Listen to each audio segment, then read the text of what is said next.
Pada dasarnya, teori belajar behavioristik sangat menekankan pada A. Proses belajar, B. Perkembangan siswa, C. Hasil belajar, D. Kepandaian siswa. Jawaban yang benar adalah yang B, perkembangan siswa. Karena dalam teori belajar behavioristik yang ditekankan adalah perubahan perilaku. Dalam teori belajar behavioristik yang ditekankan bukan proses belajarnya, bukan hasil belajarnya yang ditekankan, dan bukan kepandaian siswanya, tapi yang ditekankan adalah perubahan perilaku. Jadi jawaban yang benar adalah yang B, perkembangan siswa. Dalam proses pembelajaran, informasi yang diterima oleh siswa kadang tidak ada hubungannya dengan pengetahuan atau konsep yang dimilikinya. Cara belajar seperti itu disebut dengan A. Belajar bermakna, B. Belajar sendiri, C. Belajar verbal, D. Belajar menghafal. Jawaban yang benar adalah yang D. Belajar menghafal. Karena dalam belajar menghafal, informasi baru dapat diterima atau dipelajari siswa tanpa menghubungkannya dengan konsep atau pengetahuan yang sudah ada. Suatu teori belajar dikembangkan untuk membangun prinsip-prinsip belajar secara ilmiah. Ini merupakan tujuan dari teori belajar A. Insight, B. Cognitive, C. Conditioning, D. Connectism. Jawaban yang benar adalah yang B. Cognitive. Karena dengan membangun prinsip-prinsip belajarnya secara ilmiah, maka akan dihasilkan suatu prosedur yang dapat diterapkan dalam kelas untuk mendapatkan hasil yang produktif. Soal selanjutnya, teori belajar kognitif mempunyai perbedaan yang mendasar dengan teori belajar conditioning SR.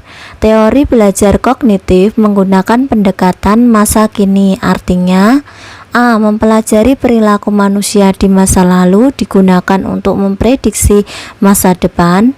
B. Mempelajari perilaku manusia masa lalu untuk mengetahui perilaku manusia masa lampau.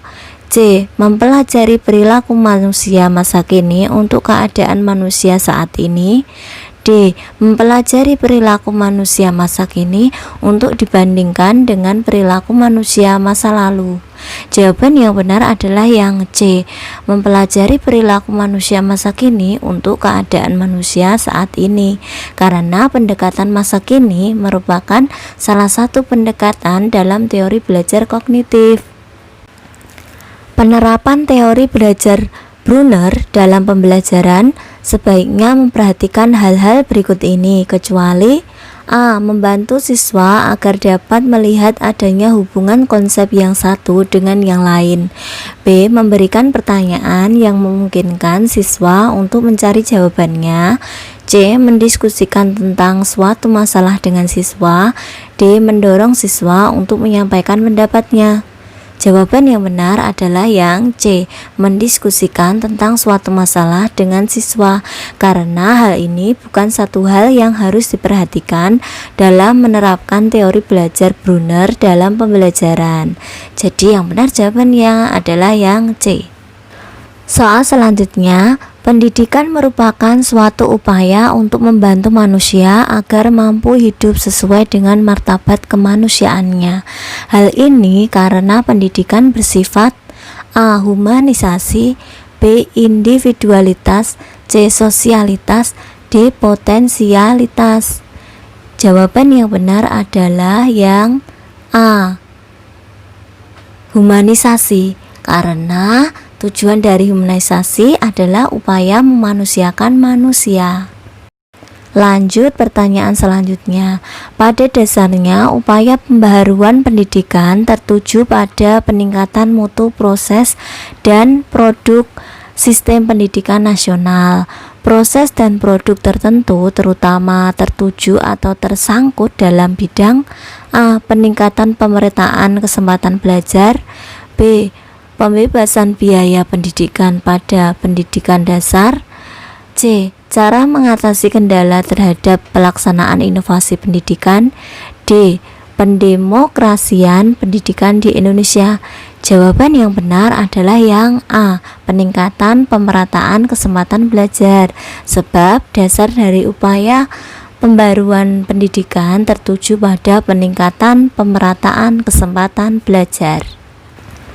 Agar siswa bereaksi terhadap materi yang kita berikan, maka gambar yang digunakan sebagai media pembelajaran dalam proses belajar SR haruslah A. berwarna gelap, B. seminimal mungkin, C. berwarna-warni, D. semaksimal mungkin.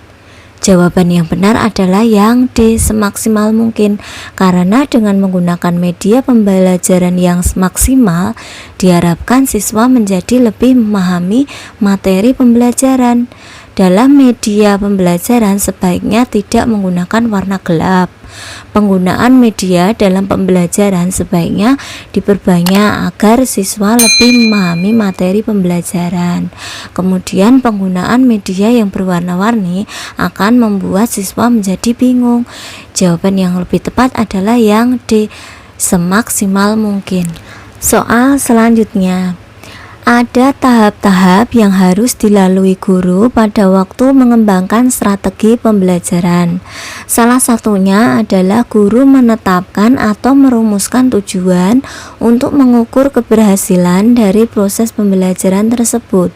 Apa yang dilakukan oleh guru tersebut ada pada tahap pengembangan, A. kurikulum, B. kerangka pembelajaran, C. sistem, D. evaluasi. Jawaban yang benar adalah A. kurikulum. Karena pada waktu mengembangkan strategi pembelajaran, guru sudah harus tahu tujuan apa yang akan dicapai. Pada tahap ini, guru tidak harus menetapkan kerangka pembelajaran. Untuk menyusun strategi pembelajaran tidak perlu sistem. Evaluasi tidak diperlukan dalam menyusun strategi pembelajaran. Soal selanjutnya, kegiatan berikut adalah salah satu cara untuk mengaktifkan indera anak didik kita agar dapat berkembang secara maksimal, yaitu A. siswa berolahraga di lapangan, B. guru memberi hadiah kepada siswa berprestasi, C. siswa diajak berkarya wisata, D. siswa belajar di ruang laboratorium bahasa.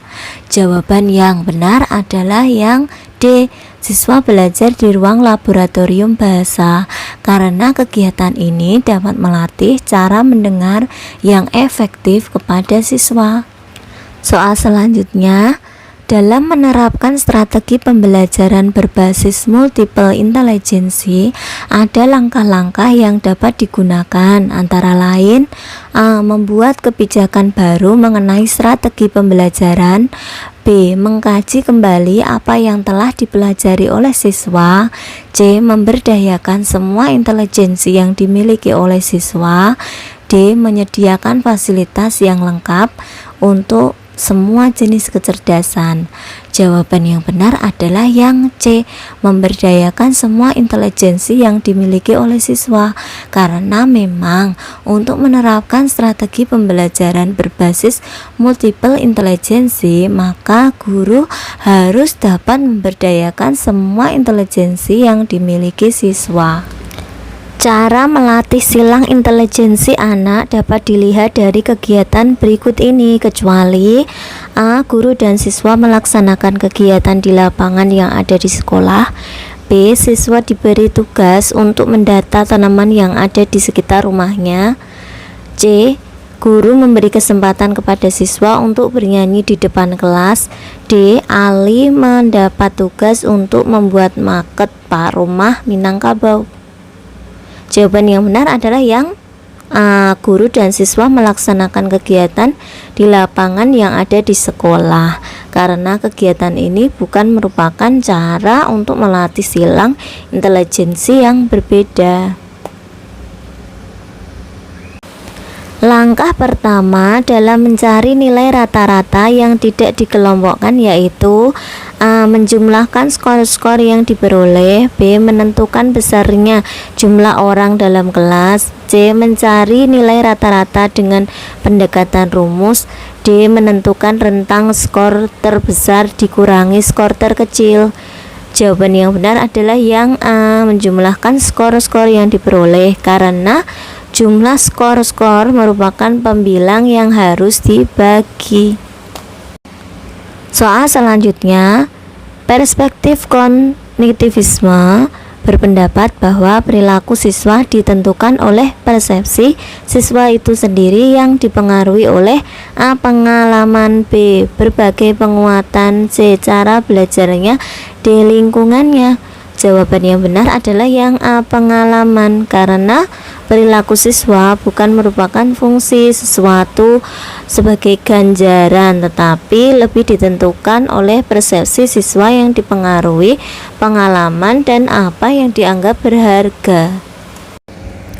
Di bawah ini adalah contoh dari adanya dampak dari keyakinan akan kemampuan diri seorang siswa, yaitu A, Ratna dapat menyelesaikan tugasnya dengan bantuan orang tua.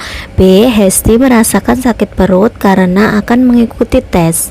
C, Yanto merasa pusing setelah mengerjakan tugas yang diberikan oleh guru. D, Adi menangis setelah berantem dengan Agus untuk berebut mengerjakan tugas. Jawaban yang benar adalah yang B, Hesti merasakan sakit perut karena akan mengikuti tes, karena Hesti menunjukkan ketidakyakinan akan dirinya dalam menghadapi tes. Pada saat di kelas, anak suka bercakap dengan temannya ketika guru mengajar.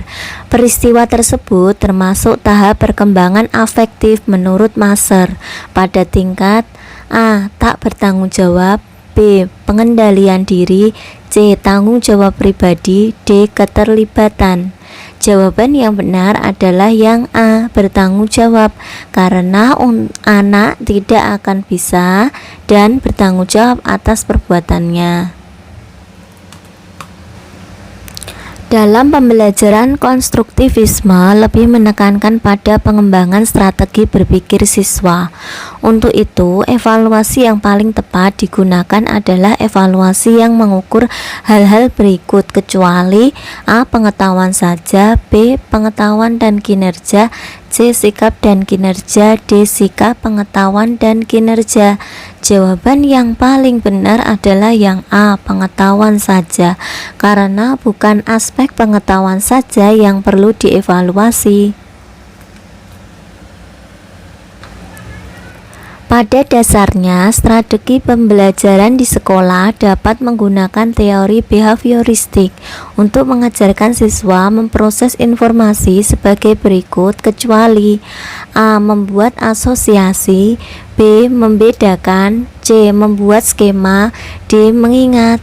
Jawaban yang paling benar adalah yang C, membuat skema, karena tujuan penggunaan teori behavioristik dalam strategi pembelajaran adalah bukan membuat skema.